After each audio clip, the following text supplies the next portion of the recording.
more of E.T., less of everything else. For the first time in my life last week, I saw the movie E.T. And I have to say, after listening for over 40 years now to people rave about this movie and tell me how much I had to go see it, when I finally broke down and watched the movie, it was a huge disappointment. Everything about the movie, that is, except E.T. His character, the way he was depicted. Especially when you consider when the movie came out in the early 80s, when practically every alien was being depicted as this threatening invader, as coming to destroy the human race. The depiction of E.T. as this warm-hearted, fun-loving, absolutely hysterical character was truly brilliant. Now I see why so many people raved about the movie, why it made such a big impact. It wasn't because the movie was that great, at least not in my opinion. It was because you couldn't help falling in love with E.T. It was such a lovable character. But as lovable as E.T. is, if somebody started to claim that they were having encounters with E.T. or an extraterrestrial that looked a lot like E.T., just as warm-hearted, fun-loving, and absolutely hysterical, we would rightly suspect that they were delusional, that they were just seeing what they so desperately wanted to see. But can't the same be said about Jesus' disciples in the wake of his crucifixion, when they claim that they saw him risen from the dead? Can't it just be that they were so desperate to see him alive again that their minds subconsciously, they weren't doing it deliberately, but subconsciously deluded themselves into thinking that they were actually seeing him risen from the dead? And even more preliminarily than that, how could we ever determine whether or not they were deluded? I mean, them being deluded seems like the most rational way to understand their claim that he was risen from the dead. But how could we ever determine if they weren't? The resurrection, their claim, is an event of ancient history. It happened 2,000 years ago. We have enough trouble trying to figure out what happened 2 days ago, even when we have videotape of it. So how are we supposed to find evidence good enough to show us that they weren't deluded some 2,000 years ago? When I first started studying the resurrection, took a look at it, that was the first big hurdle for me. In fact, I could have easily dismissed it at that point, because the way I reasoned it was, even if the resurrection happened, even if I granted that it was a real event, Jesus actually rose from the dead, the disciples weren't deluded, how would there ever be any evidence good enough to show that he did? How would there be any evidence from ancient history to show modern people like us, like me, that he had actually risen from the dead, that his disciples weren't deluded somehow? So can I give you one good reason, a good reason, to consider the evidence? Well, yes, absolutely I can. Otherwise, I wouldn't be doing this blog. But more seriously, otherwise I wouldn't have believed it myself. That was the first big hurdle I had to get over before I could actually look at the evidence, before I would actually waste my time looking at the evidence. So can I give you a good reason to consider the evidence, especially if you're skeptical and you've never looked at it before?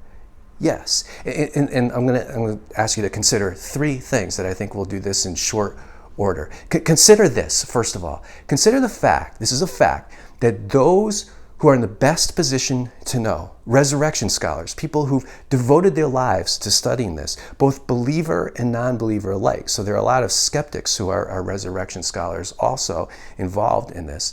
That resurrection scholars, those who are in the best position to know, believe that this event of ancient history, the evidence surrounding it, this 2,000-year-old event, is definitely, easily good enough to warrant consideration. In fact, consider this, that those skeptical scholars who study the resurrection, the easiest thing for them to do is to dismiss it as some kind of pious fantasy, to point to the fact that the evidence isn't good enough and then to walk away from it. That would be the easiest thing for them to do. And if they didn't believe the evidence was good enough, they wouldn't devote their lives to it. They would devote their lives and scholarship to something else, something more worthwhile. The fact that they are devoting their lives and scholarship to it means that they do believe the evidence is good enough. It has to be reckoned with.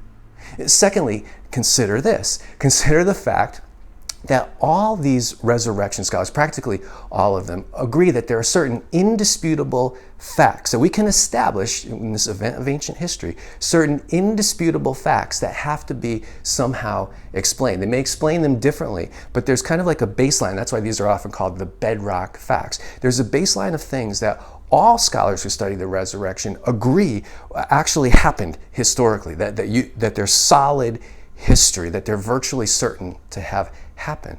So now consider this, third of all, consider this.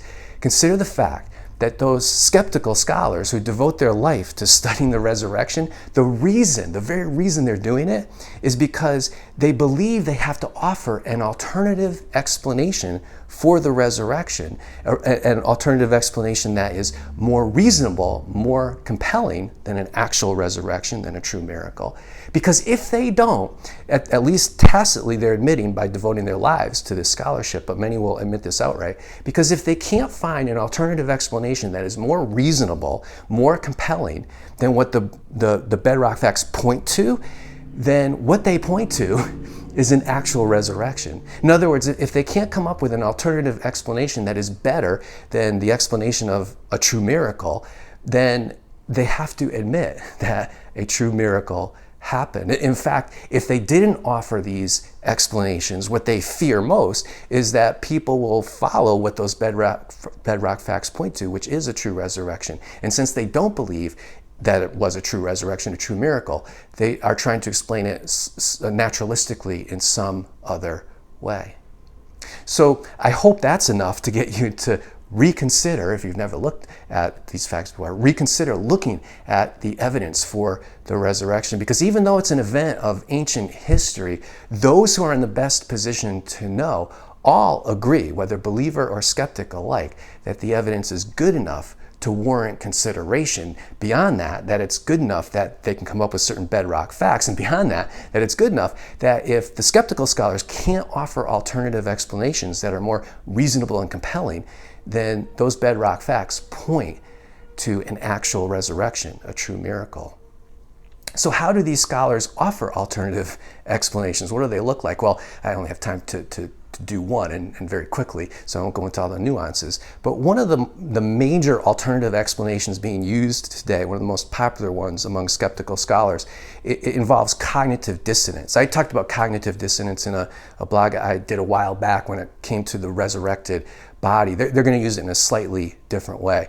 But basically, they follow 3 steps in putting their alternative explanation together. The first step is to admit certain bedrock facts. There's a number of these facts I won't go into, but the 2 critical ones for this argument are, first of all, they will admit that Jesus' disciples sincerely believed that they were seeing him alive, risen from the dead, that this was no hoax, that they, in their heart of hearts, their minds, as clear as they could think at that moment, believed they were seeing Jesus truly risen from the dead. And most of these skeptical scholars, though a few might dissent from this, but most of them agree that not only was he appearing to individuals, but he was also appearing to groups of them all at once, at one time. So that's one of the bedrock facts that they all agree on. The second thing that is fast becoming a bedrock fact, it's garnered the consensus of most scholars now over the past 30 years. Before that, it was hotly disputed, but now,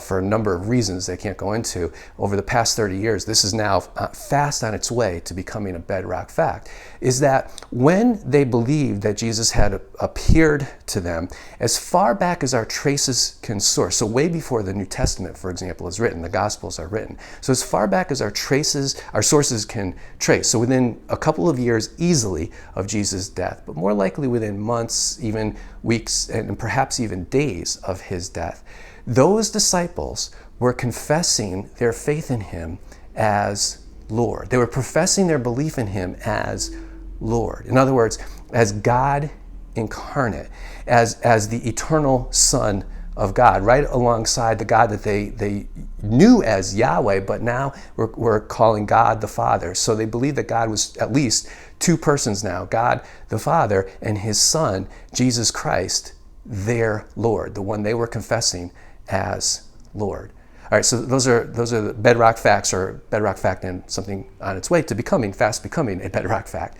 Second step, has to do with cognitive dissonance. Cognitive dissonance is a well-known psychological phenomenon where when our minds are holding two things that are dissonant, two things that are in tension, contradictory, they contravene each other, they're disconnected, then our minds work overtime to resolve the stress that causes. It puts us psychologically under stress. And so the mind tries to resolve that and usually does it in a subconscious way. We don't do it deliberately. We aren't really conscious of ourselves doing it. The mind kind of operates at a subconscious level to resolve that tension.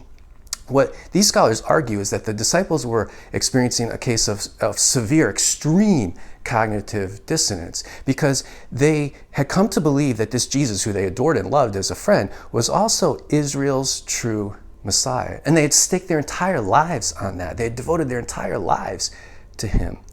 But then they saw him crucified. And in ancient Judaism, a crucified Messiah is no Messiah at all. In fact, central to the Messiah's vocation would be to be a conquering king, a military victor. Oftentimes the prophecies had him being a warrior of some kind, but he was always depicted as victorious, that he would rule the earth.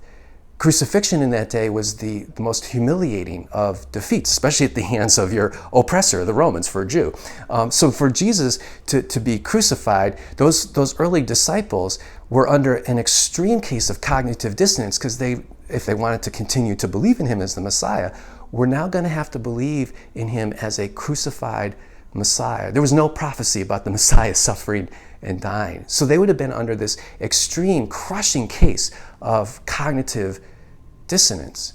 And so what these scholars argue is that given how crushing, unbearable that dissonance was for them psychologically, their minds subconsciously went overtime into trying to resolve that tension, worked overtime to try to resolve that tension. And the way they did that was to project these visions, delusions of Jesus risen from the dead. In other words, their minds tricked them into thinking that Jesus actually had risen from the dead, because then it would resolve the tension by their belief that he had risen from the dead, that he was now the Messiah reigning in heaven. So he's reigning as a king in heaven, just awaiting to come back to earth to establish his kingdom on earth, where he would be vindicated by God before all people. That could, even though it was totally unexpected, the way the Messiah would kind of play out, that could resolve their cognitive dissonance. And so what these scholars argue is that when they see Jesus, they're not really seeing him actually appearing, that it's a delusion, much like a person who really would love to have an encounter with E.T. They so desperately want it to be true that their minds can trick them that it is. All right, third step.